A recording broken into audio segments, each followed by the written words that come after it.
Hello everyone. आज के class में मैं एक नया टॉपिक ला रहा हूँ। एक बहुत छोटा टॉपिक है, मैक्रोसाइक्लिक कंपाउंड। सबसे पहले हमको समझना ये है कि मैक्रोसाइक्लिक कंपाउंड का मतलब क्या है। तो मैं एक लाइन में इसका मीनिंग लिख देता हूँ और वो मीनिंग क्या है ज़रा देखिएगा। The compound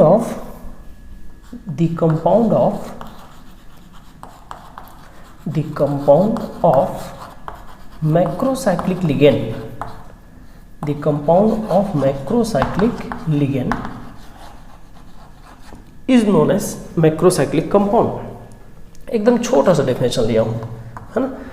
the compound of macrocyclic ligand is known as macrocyclic compound. First of all, अब कंपाउंड ऑफ मैक्रोसाइक्लिक लिगेंड, अब ये डाउट आता है मैक्रोसाइक्लिक लिगेंड मीन्स व्हाट। तो मैक्रोसाइक्लिक लिगेंड का मतलब जरा समझेंगे। मैक्रोसाइक्लिक लिगेंड का मतलब जरा समझेंगे कि macrocyclic ligand is a cyclic polydentate ligand.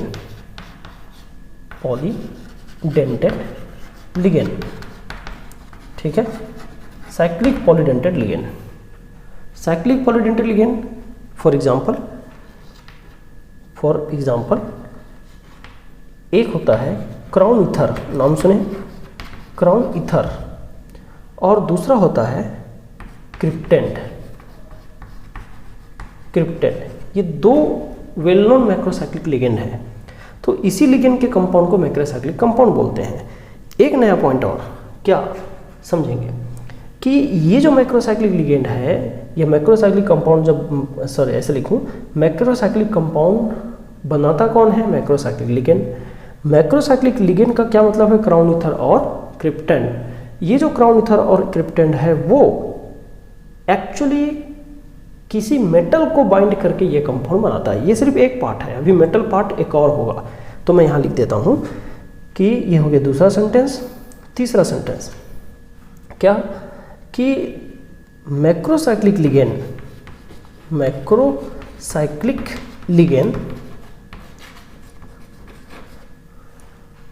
combines with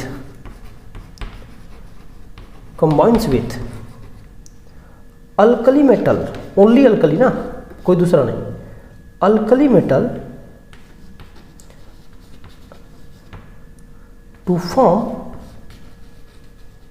macrocyclic compound.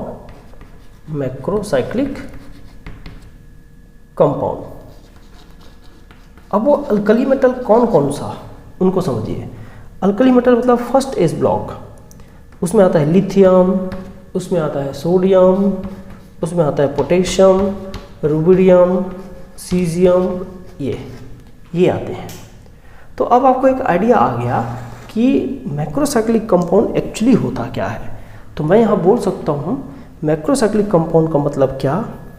एक होगा क्रिप्टेंड फाइनली, या फिर क्राउन ईथर और इनके साथ लिथियम, सोडियम, पोटेशियम, रुबिडियम और सीजियम, इन सारे मेटल में से कोई ना कोई एक होता है।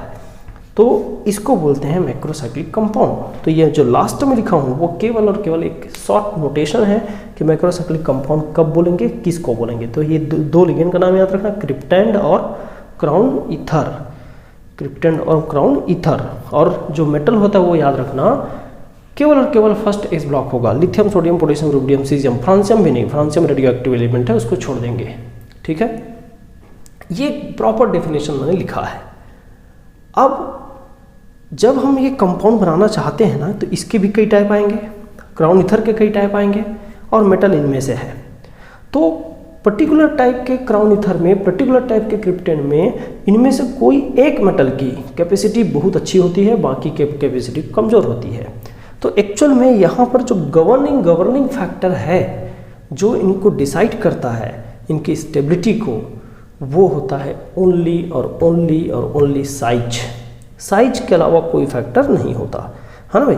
तो मैं यहाँ बोलता हूँ कि क्रिप्टेंड और क्राउन ईथर क्या करता है, अभी देखेंगे स्ट्रक्चर, उसके बाद सोचेंगे इसके बारे में कि क्रिप्टेंड और क्राउन एक कैविटी क्रिएट करता है और उस कैविटी में जो कैटायन फीड बैठता है, ये एक्चुअल में नॉर्मल फॉर्म में नहीं, कैटायन के फॉर्म में रहेगा वहाँ पर जब जाएगा तो जो उसके साइज को फिट बैठता है वही सबसे बेटर वहाँ पर कॉम्प्लेक्स बनाता है और बाकी लूजली बॉन्डेड वाला कमज़ोर कॉम्प्लेक्स बनाता है। ठीक है, तो अभी इसके स्टेबिलिटी के बारे में सोचेंगे, लेकिन पहले हम लोग क्राउन ईथर और क्रिप्टेंड के बारे में जानकारी हासिल कर लेते हैं, फिर हम इसमें आगे बढ़ेंगे। चलेगा, नोट करें इतना, मैं आगे बढ़ता हूँ थोड़ी देर बाद। चलिए, सबसे पहले मैं क्राउन ईथर के बारे में थोड़ा सा बताता हूँ। Crown ether, crown ether ligand को पहले देखते हैं। ये भी एक मैक्रोसाइक्लिक लिगेंड है। मैं एक या दो एग्जाम्पल लगाऊंगा तो समझ में आ जाएगा। जैसे एग्जाम्पल नंबर फर्स्ट, स्ट्रक्चर देखेंगे। एग्जाम्पल नंबर फर्स्ट में कैसे स्ट्रक्चर होता है, मैं इस तरह से एग्जाम्पल बना रहा हूँ। Oxygen, oxygen, oxygen, oxygen, oxygen, ये ऑक्सीजन के लिए है और सबको ऐसे इथिलीनिक ग्रुप से जोड़ रहा हूँ आपस में। इथिलीनिक इसलिए बोल रहा हूँ क्योंकि 2 कार्बन का सेंटर है, ये लीजिए। और इसमें आप देख रहे हैं ये जो ऑक्सीजन के पास 2 लोन पेयर है, उनमें से एक लोन पेयर डोनेट कर सकता है वो। इसका मतलब 1 2 3 4 5 6 हेक्साडेंटिसिटी है। इसका नाम कैसे लेते हैं उसको समझिएगा। इसका नाम लिया जाता है इस तरह से। पहले देखना पूरा मेंबर कितने हैं कार्बन और ऑक्सीजन को मिला के, 2 4 6 8 10 12 तो कार्बन हो गए और 12 और 6 ऑक्सीजन हो गया 18, तो इसको लिखते हैं 18। ठीक है, फिर शब्द यूज़ करते हैं क्या, क्राउन, क्राउन, और क्राउन के बाद डैश करके यहीं पर लिख देना 6 से डोनर एटम बताता है और 18 बताता है पूरा रिंग का मेंबर को। ठीक है, इसको लिखने का यही स्टाइल है, इसी रूप में इसका नेमिंग किया जाता है। अब और भी हो सकते हैं, है ना, जैसे मैं एक बना के दे रहा हूँ, आप लोग नेमिंग करना। तो जरा दूसरा एग्जाम्पल देखिए। मैं कंपाउंड इधर लिख रहा हूँ, जगह और आप लोग नाम इधर रखना। ठीक,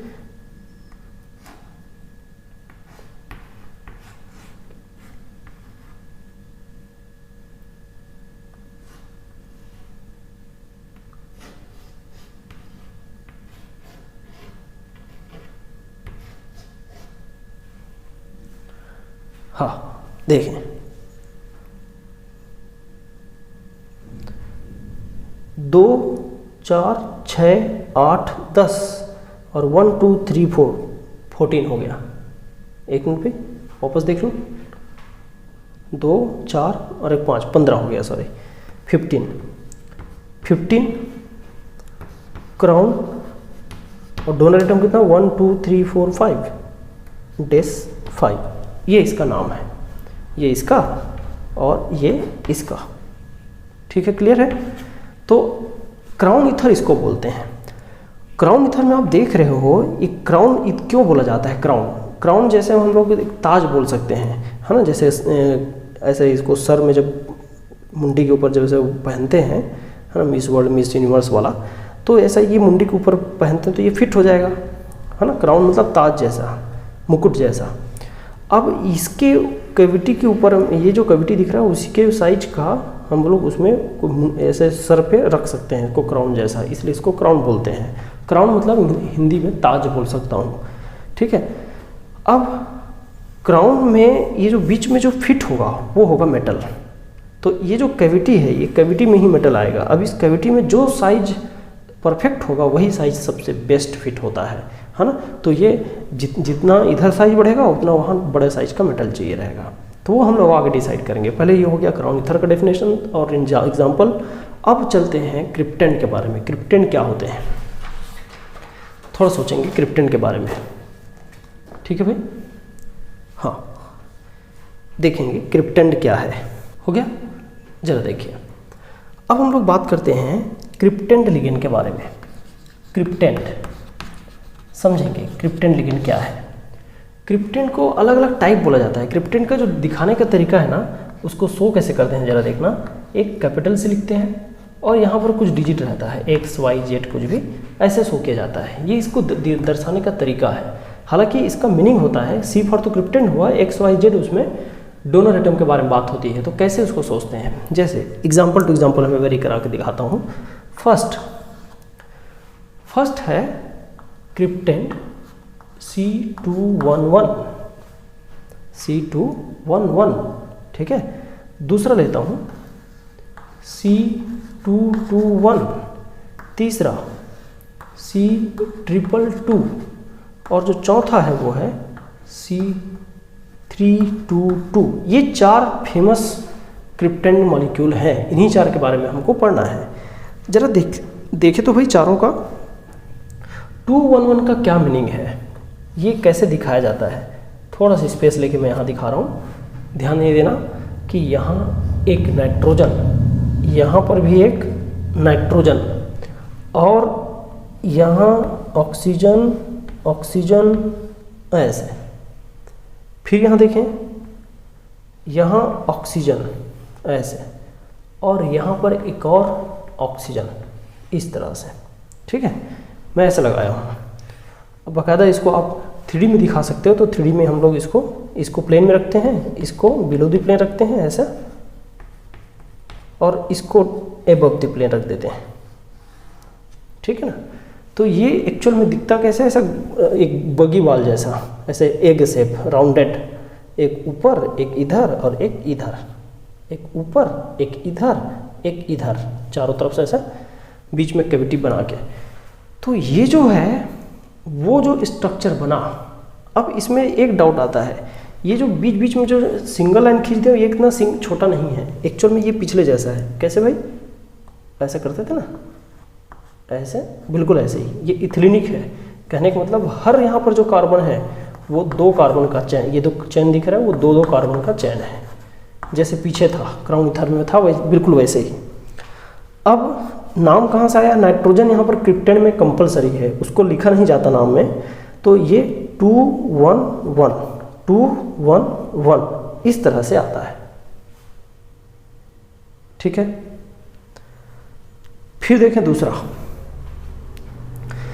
C221, एक आता है 221, कैसे, सेम ऐसे ही, लेकिन अब यहाँ पर 2 होगा, सेकंड में भी 2 और थर्ड में 1।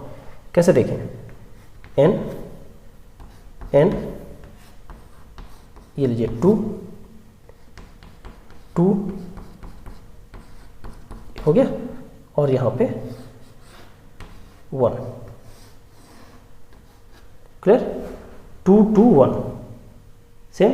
अब समझ गए नाम, आप खुद बना ले। आप इसका कैसे होगा भी, समझे ऐसा, ये नाइट्रोजन, फिर यहाँ 222, ये लीजिए, है ना, 222। फिर उसके बाद 222 के बाद मतलब 2 हो गया एक। अब यहाँ देखो सेकंड में भी 2, थर्ड में भी,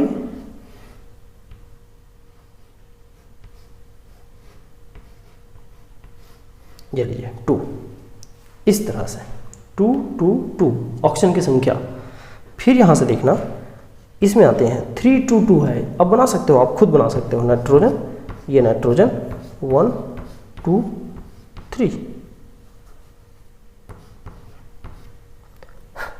इस तरह से, और यहाँ पे 2 और 2, लास्ट भी 2 इस तरह से, समझ रहे हैं बात को। तो ये क्रिप्टेंट के बारे में एक हल्का इंफॉर्मेशन कि साइज जैसे जैसे देखो ये डिजिट बढ़ते जाता है वैसे वैसे उसका कैविटी का साइज बढ़ते जाता है। अब हम लोग क्राउन ईथर के बारे में जान लिए, क्रिप्टेंट के बारे में जान लिए, कौन सा मेटल आएगा उसको भी हम लोग क्लासीफाई कर चुके हैं। लेकिन अब हमको मेन जो क्वेश्चन आता है स्टेबिलिटी का, उस स्टेबिलिटी के क्वेश्चन पे आना है। तो चलिए बात करते हैं अगला स्टेबिलिटी का।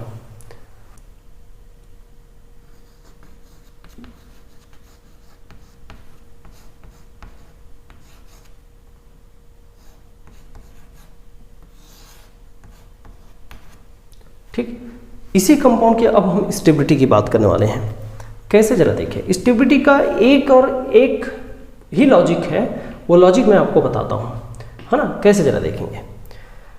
मैं यहाँ बताता हूँ कि जो लार्जर जो लिगेंड है वो लार्जर एस ब्लॉक मेटल को ऑक्युपाई करने देता है, ये ऑक्यूपाई करता है, और जो स्मॉलर है कैविटी वो स्मॉलर मेटल को ऑक्यूपाई करता है।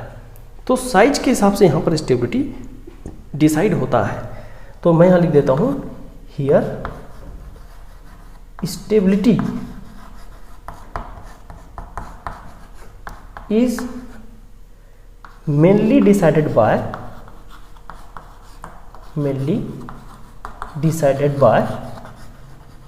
साइज। यहां पर साइज ही इकलौता फैक्टर है जो स्टेबिलिटी डिसाइड करता है। ठीक है क्या? साइज इकलौता फैक्टर है जो स्टेबिलिटी डिसाइड करता है। क्लियर? अब उसके बाद देखें कैसे। ठीक है कि साइज डिसाइड करता है। अब मैं क्या करता हूं उसको देखेंगे कि मैं लिखता हूं कि smaller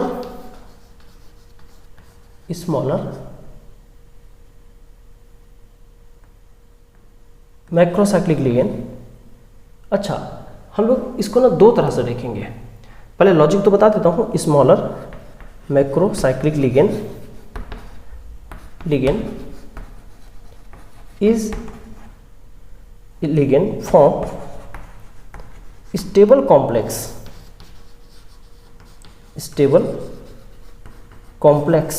with smaller macrocyclic ligand form stable complex with smaller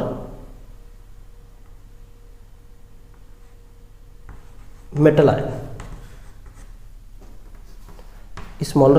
ion। ठीक है? अब जैसे मैं एक ऑर्डर देता हूं, पहले मैं क्राउन ईथर के बारे में बात करता हूं, है ना। For example crown ether complex, हम लोग इसके बारे में पहले बात करेंगे।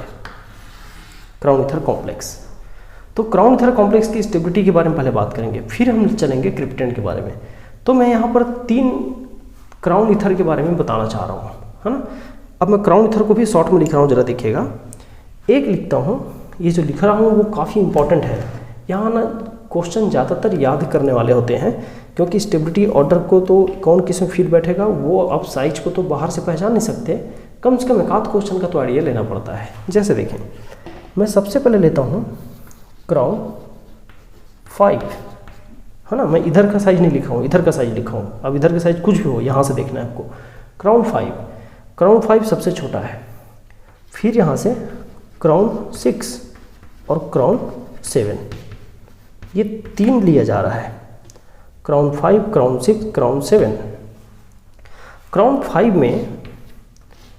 5 में कैसे देखें, लिथियम प्लस, फिर यहाँ से सोडियम प्लस, फिर पोटेशियम, फिर रुबिडियम और सबसे कम सीजियम प्लस की स्टेबिलिटी। याद रखिए, क्राउन 5 सबसे छोटा होता है, तो सबसे छोटे कैटायन के साथ सबसे बेस्ट कॉम्प्लेक्स बनाता है। अब थोड़ा सा बढ़ते हैं क्राउन 6 की ओर। क्राउन 6 का साइज क्राउन 5 से थोड़ा बड़ा होगा, तो ये बड़ा कैटायन देखेगा। कौन सा कैटायन पहले आ जाता है, जरा देखिए, नीचे अलग कलर से लिख रहा हूँ। सोडियम प्लस ऊपर आ जाता है, फिर उसके बाद आता है कौन, लगभग इक्वल ग्रेटर का साइन होता है पोटेशियम प्लस के लिए, और पोटेशियम के बाद देन आता है लिथियम, फिर आता है रुबिडियम और फिर आता है सीजियम प्लस। ठीक है, फिर यहाँ देखना फाइनली तीसरा, ये सबसे बड़ा साइज हो गया इसके लिए फिलहाल, तो थोड़ा सा कदम और आगे, लिथियम सोडियम, अब पोटेशियम टॉप में। ये लीजिए पोटेशियम टॉप में, और पोटेशियम टॉप में देन सोडियम आता है, देन यहाँ पर रुबिडियम आता है, और रुबिडियम के बाद लिथियम, और लिथियम के बाद सबसे लास्ट में आता है सीजियम। ये लीजिए, ये जो ऑर्डर है वो जेई हुई के बुक के अकॉर्डिंग है, एक रेफरेंस बुक का ऑर्डर है, तो इसलिए इस ऑर्डर को याद करना पड़ता है। मैं पहले बता दे रहता हूँ, इस ऑर्डर, इस क्वेश्चन में आपको याद करना पड़ेगा। बस लॉजिक दे सकता हूँ कि साइज के अकॉर्डिंग, लेकिन साइज को मैं वैल्यू दे के रटवा नहीं सकता ना, या इसका कैविटी का साइज और इसका साइज को कैसे मैच करोगे। तो ये बड़ा लेंथी जॉब हो जाएगा अगर मैं वैल्यू के रेडियाई वगैरह देते रहूँ तो वो सब। इससे अच्छा है कि आपको लॉजिकली याद रखना है कि साइज फिट होना चाहिए। अब साइज के हिसाब से आप देखो 5 के लिए लिथियम तो 6 के लिए सोडियम 7 के लिए पोटेशियम, टॉप तो याद हो गया। अब आगे जब जाओगे तो फर्स्ट वाले को याद करने की जरूरत नहीं है, lithium sodium potassium rubidium caesium line से है। सेकेंड वाले को थोड़ा देखना पड़ेगा, लिथियम और सोडियम आसपास के हैं।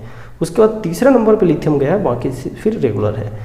लास्ट वाले में पोटेशियम सोडियम, पोटेशियम सबसे ऊपर, फिर पीछे वाला सोडियम, और फिर अचानक रुबिडियम, फिर लिथियम, रुबिडियम के बाद लिथियम आया, फिर सीजियम आया है।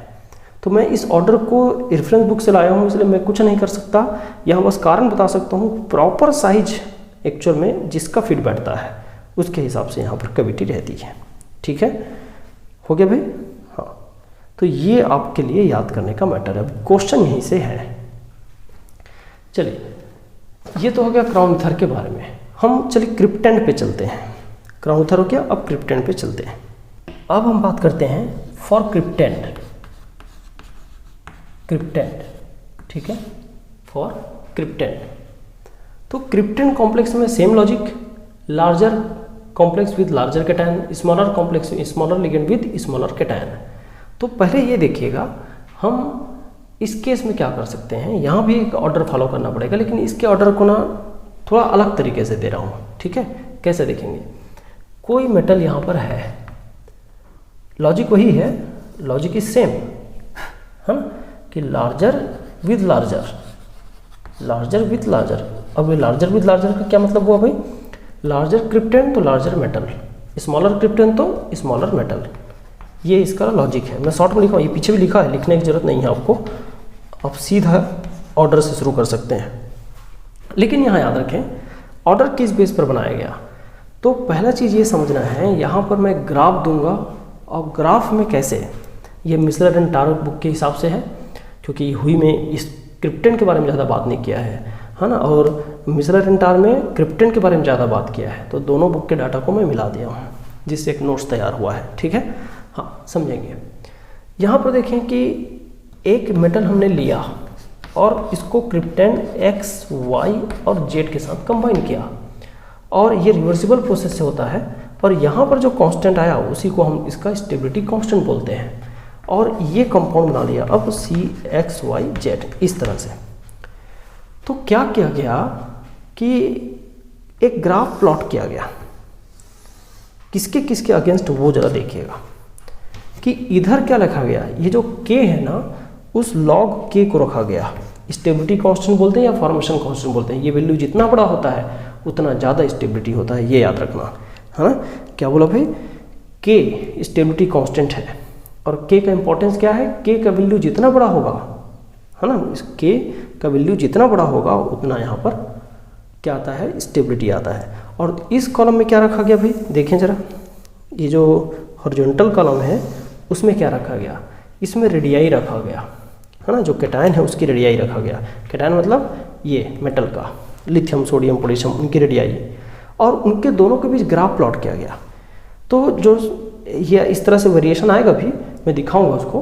तो यहाँ पर याद रखना, जिसका K या log K ज़्यादा, K या log K बोलो, K या log K जिसका ज़्यादा उसकी स्टेबिलिटी ज़्यादा, ये बोला गया। अब वो ग्राफ दे देता हूँ, ग्राफ से बहुत अच्छे से याद हो जाएगा। हम एक को ऑर्डर याद कर लिए हैं, एक को ग्राफ याद करेंगे, ताकि दोनों मिक्सअप ना हो। ठीक है, दोनों का ऑर्डर बनाएंगे तो इधर का उधर हो जाएगा।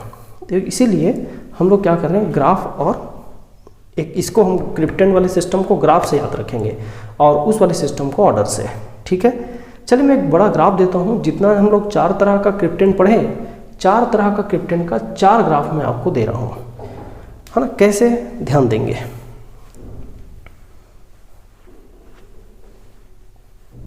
सबसे पहले सबसे छोटा क्रिप्टेंट को लो। क्या था भाई सबसे छोटा क्रिप्टेंट? याद करें, 221 था क्या, कि 211 था? 211 था, पीछे देखें 211 लिखा होगा। तो 211 का ग्राफ देखें, ये 211 का ग्राफ है, C211। देखो सबसे टॉप में है लिथियम, धीरे धीरे सोडियम, पोटेशियम, रुबिडियम, सीजियम, इस तरह से। ठीक है, फर्स्ट को याद रखना, सबको याद करने की जरूरत नहीं है। उसके बाद देखो 211 के बाद दूसरा कौन सा था बड़ा साइज, 221 था, है ना, 221। तो 221 का ग्राफ देखना, अलग कलर से दिखा रहा हूँ, आप लोग भी अलग कलर से बनाना। ये लीजिए, ऐसा ऐसे, ये था लिथियम और ये क्या है, सोडियम। मैं यहाँ मेंशन करते जा रहा हूँ, लिथियम प्लस सोडियम प्लस, ठीक है भाई, टॉप टॉप को लिख रहा हूँ। फिर तीसरा साइज बताइए, ये कौन सा साइज हो गया, C221। अब तीसरा देखो, तीसरा क्या, तीसरा ग्राफ कौन सा भाई, समझेंगे। तीसरा ग्राफ इसके जस्ट बाद C222 का था, तो 222 में देखिएगा कैसे बनता है, ठीक है ना। लिथियम हो गया, सोडियम हो गया, पोटेशियम का बारी आएगा अब टॉप में। कैसे देखें, यहाँ से शुरू होता है, मैं अलग कलर से दिखाऊं, ये देखें, यहाँ से ऐसा, और ये ऐसा टॉप में जाता है, फिर ऐसा। हाँ ये देखें, इस तरह से ये ग्राफ यहाँ तक। ये किसका भी ग्राफ, इसको भी मेंशन कर दिया जाए, C222 का, ठीक है। अब एक लास्ट बच गया, लास्ट में दिखा रहा हूँ, जरा देखेंगे कि लास्ट ग्राफ एक बच गया। लास्ट ग्राफ कैसे आता है, बहुत सावधानी से बना रहा हूँ भाई, ताकि इधर का उधर ना हो, ऐसा ऐसा। ये लास्ट ग्राफ है। लास्ट ग्राफ में ये होता है C322 का, होता था ना 322। हाँ अब यहाँ देखो, यहाँ पर ये सबसे ऊपर कौन आया, ये सीजियम है, सीजियम प्लस सबसे टॉप में आया, ठीक है, सीजियम प्लस टॉप में आया है थोड़ा सा, और जो रुबिडियम है उसके आसपास है, बाकी सोडियम पोटेशियम इधर। तो आपको ना टॉप टॉप को याद रखना है, यहाँ पर लिथियम, फिर सोडियम आया, फिर पोटेशियम आया, अब उसके बाद सीधा सीजियम आया है, रुबिडियम वाला जगह नहीं है, रुबिडियम टॉप में एक भी नहीं है, तो ये याद रखना। अब ये ग्राफ को बना लोगे ना, तो क्या है, अगर ग्राफ का टॉप पॉइंट याद रहेगा तो मेरा काम बन जाएगा। अब क्वेश्चन कैसे कैसे आया, ये हो गया, इतना ही था इस टॉपिक में, लेकिन क्वेश्चन अब कैसे कैसे आया उस क्वेश्चन पे चलता हूँ, ठीक है भाई, जरा नोट करें, फिर हम क्वेश्चन पे चलें। देखें क्वेश्चन कैसे कैसे आया। अब क्वेश्चन की बारी है, मैं एग्ज़ाम में आए हुए 3 क्वेश्चन देने वाला हूँ। एक क्वेश्चन कैसे आया था उसको देखें, क्वेश्चन में सीधा सीधा बात करता हूँ।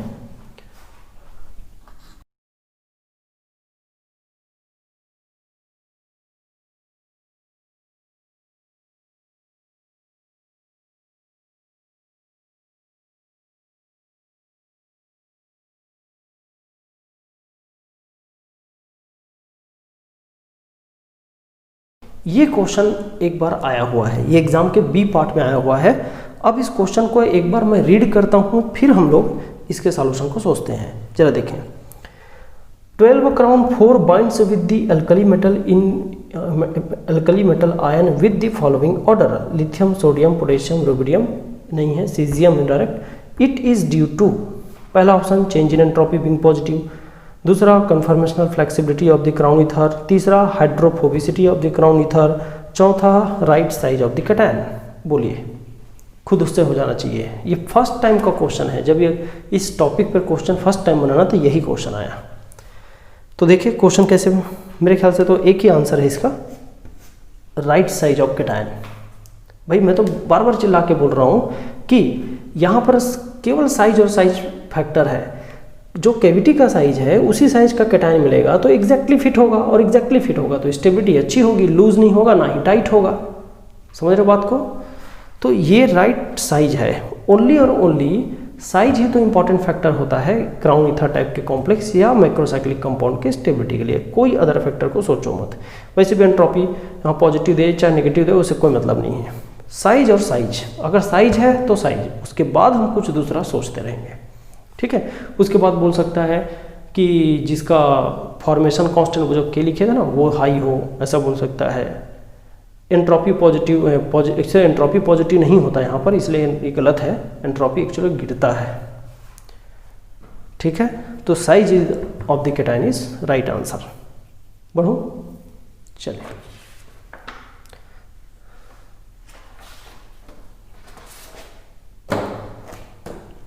Question next.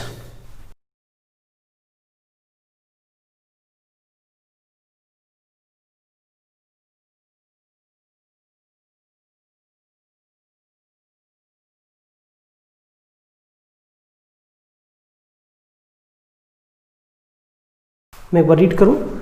The formation constant for the complexation of M plus ion, lithium plus, sodium plus, potassium plus, caesium plus, ठीक है, with cryptand C222 follows the order. फिर यहाँ एक लिखा है, वो M के बारे में लिखा है। ऑर्डर है lithium, caesium, sodium, potassium, lithium, sodium, potassium, caesium, potassium, caesium, lithium, sodium, caesium, potassium, lithium, sodium, बताना है ऑर्डर। तो पूरा ऑर्डर नहीं भी याद था इस क्वेश्चन में तो भी काम बन गया था, है ना। ये 2015 दिसंबर में पूछा गया है। क्या था भी क्वेश्चन का पॉइंट, हमको टॉप में देखना है। पहले तो देखो क्रिप्टेंड कौन सा है, 222 है, तीसरे नंबर का है ना भाई, 222 तीसरे नंबर का।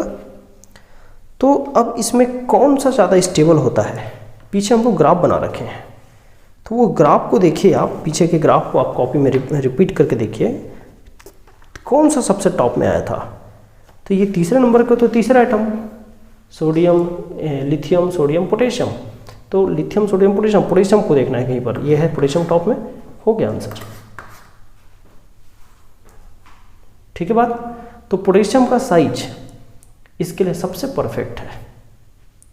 तो इसको तो याद ही करने वाला क्वेश्चन है पूरा, लेकिन क्या है कि याद रहे तो एकदम जल्दी मार्क्स मिलता है, कम मेहनत में मार्क्स मिलता है, इसलिए ये क्वेश्चन को करा रहा हूँ, ठीक है भाई। चलिए तीसरा सेगमेंट चलता हूँ।